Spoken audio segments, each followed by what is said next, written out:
Podcast 8 of the Pelvis and Perineum series, the Perineal Pouches. This podcast is the first of 3 podcasts that are going to outline the anatomy of the perineum. This first one will give a general introduction to the perineum, and then go on to outline the boundaries and contents of the deep and superficial perineal pouches. The second podcast will describe the ischioanal fossa, and finally the third podcast will detail the branches of the internal pudendal artery and the pudendal nerve. So the perineum is a shallow space inferior to the pelvis. It is defined as the space between the pelvic diaphragm, defined by levator ani and coccygeus superiorly, and the dense fascia and skin covering the external genitalia and anus inferiorly. Anteriorly, the perineum extends to the pubic symphysis, and posteriorly it is bounded by the inferior sacrum and coccyx.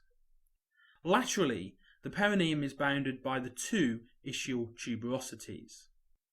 From this description, the perineum is a diamond shape, and if a transverse line is drawn between the 2 ischial tuberosities, the perineum can be divided into 2 triangles.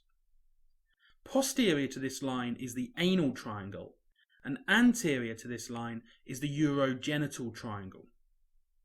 The main features of the anal triangle are the anal canal and its orifice, and the ischioanal fossa on either side. Anterior to this transverse line is the urogenital triangle. The urogenital triangle is perforated by the urethra in both sexes and the vagina in females. Whilst the anal triangle is only bounded inferiorly by the perianal skin, the urogenital triangle is covered by a thin sheet of membrane, and this is the perineal membrane. The perineal membrane is therefore like a shelf that spans the triangular interval between the left and right ischiopubic rami of the pubic arch. Anteriorly, the perineal membrane has a short anterior free edge, which allows the passageway of the deep dorsal vein of the penis. Posteriorly, the perineal membrane extends to the ischial tuberosities on either side, which creates a free posterior border. The midpoint of this free posterior border is the midpoint of the perineum, and is the location of the fibromuscular perineal body. This perineal body is found superficially just under the skin, directly behind the root of the penis or vestibule, and is therefore directly anterior to the anus. This mass of tissue is important as it is the convergence point of several important muscles, like the external anal sphincter and levator ani. Attaching to the inferior surface of the perineal membrane are the erectile bodies of both the female and male external genitalia, and I'll detail these structures later in this podcast. So the perineal membrane is a thin but tough membranous sheet that covers the urogenital triangle, and it is perforated by the urethra and vagina in the female. This is an important concept to grasp when understanding the perineum, as it provides the basis for describing the deep and superficial perineal pouches. So now let's turn to these 2 main spaces that are associated with the perineal membrane in the urogenital triangle. These are the deep and superficial perineal pouches.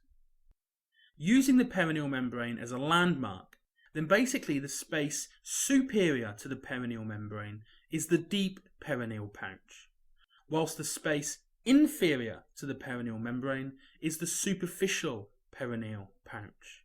This makes sense if you're familiar and happy with the terms deep and superficial. Although this is an overly simplistic description of these pouches, make sure you're okay with it at this level before we go on to exploring the precise boundaries of these spaces. So let's first of all look at the deep perineal pouch. Now, before I detail its boundaries, it is important to appreciate the surrounding structures. Remember that the pelvic diaphragm funnels down infromedially from the tendinous arch of the obturator internus fascia to the orifices that transmit the urethra, vagina and anus. This creates a funnel-like arrangement with the pelvic floor muscles from both sides converging in the midline at the perineal and anococcygeal bodies. We also have the obturator internus muscles lining the medial surface of the obturator foramen. It is important that you can appreciate this arrangement. With this in mind, the deep perineal pouch is bounded superiorly by extending up to the underlying fascia of these pelvic floor muscles. Laterally, it's bounded by the obturator internus muscle, and inferiorly by the perineal membrane, that shelf-like membrane spanning the urogenital triangle.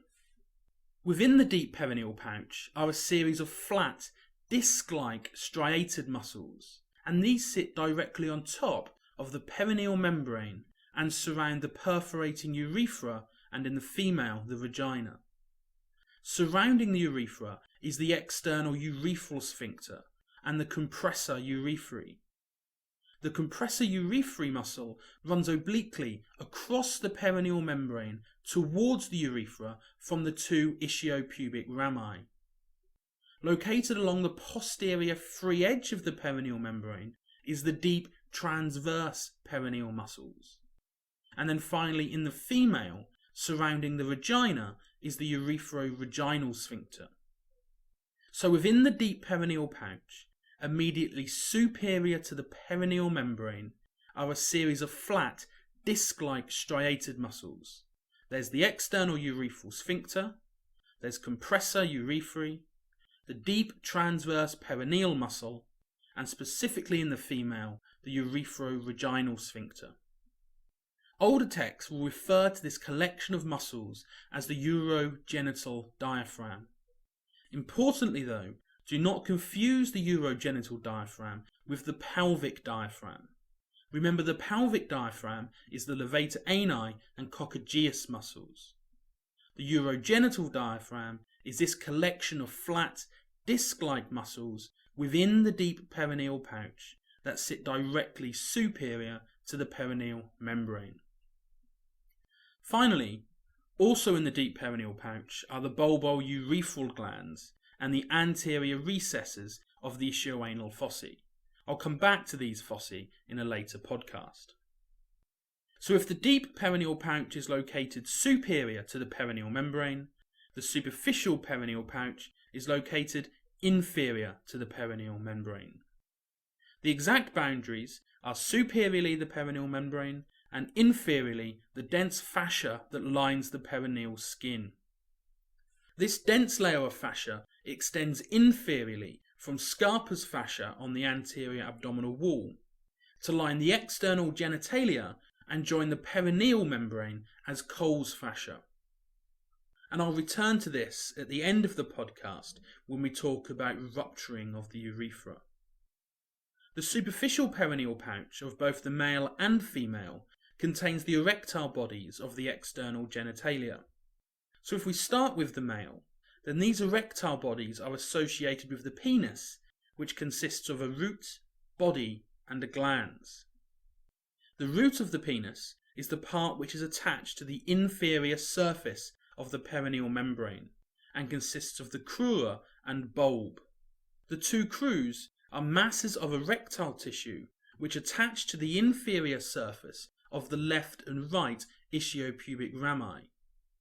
Each of these crus extend anteriorly to converge and fuse in the midline. These two masses of erectile tissue are then covered by a thin layer of muscle, the ischiocavernosus muscle.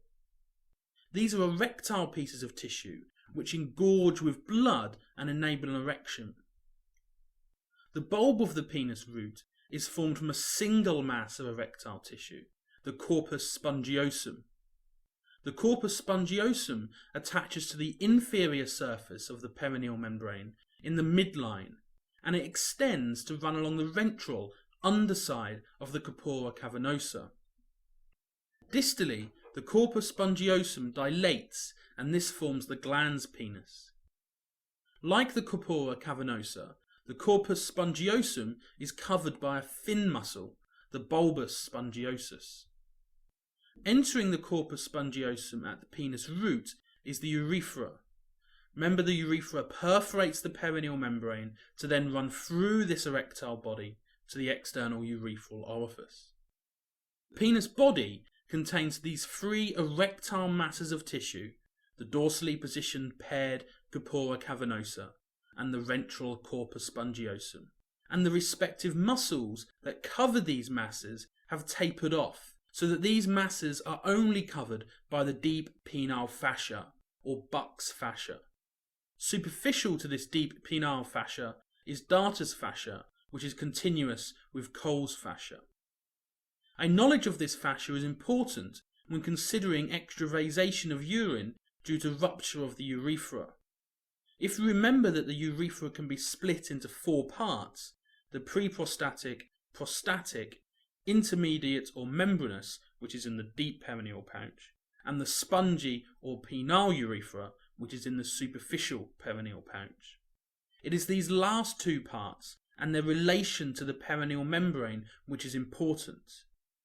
If you were to rupture your urethra inferior to the perineal membrane, then urine would escape or extravasate into the superficial perineal pouch, which remember is lined inferiorly by Cole's fascia.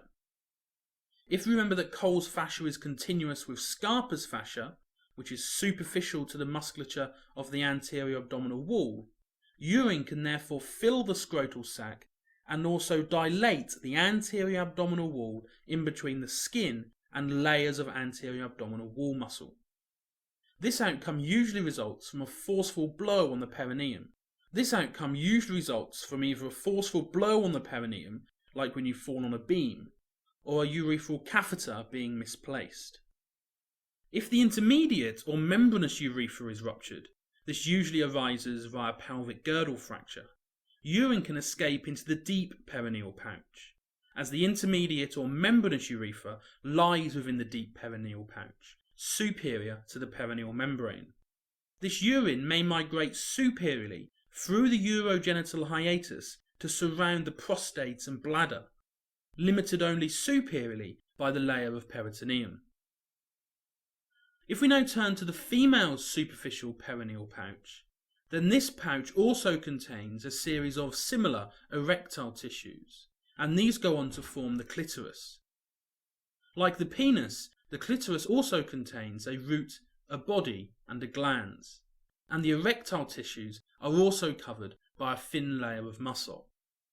So again, there are the paired corpora cavernosa, which come from the inferior surface of the perineal membrane and ischiopubic rami to converge in the midline and then arch forwards to form the clitoral body.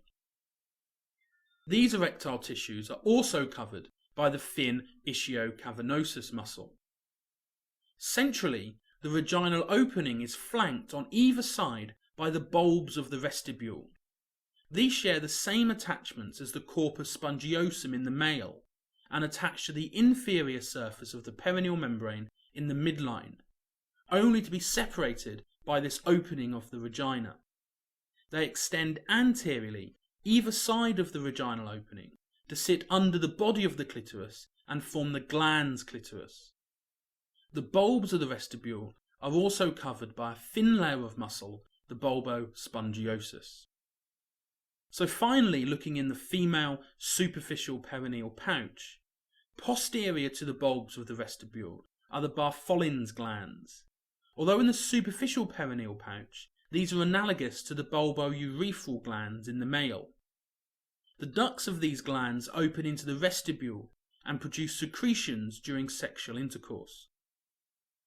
The final muscle I want to mention in the superficial perineal pouch, and this is for both males and females, is the superficial transverse perineal muscle. This muscle mirrors the deep transverse perineal muscle and runs along the posterior free edge of the perineal membrane. So in this podcast, I've tried to outline the rather complicated anatomy of the deep and superficial perineal pouches. Hopefully it has helped. In the second perineum podcast, I will detail the ischioanal foci.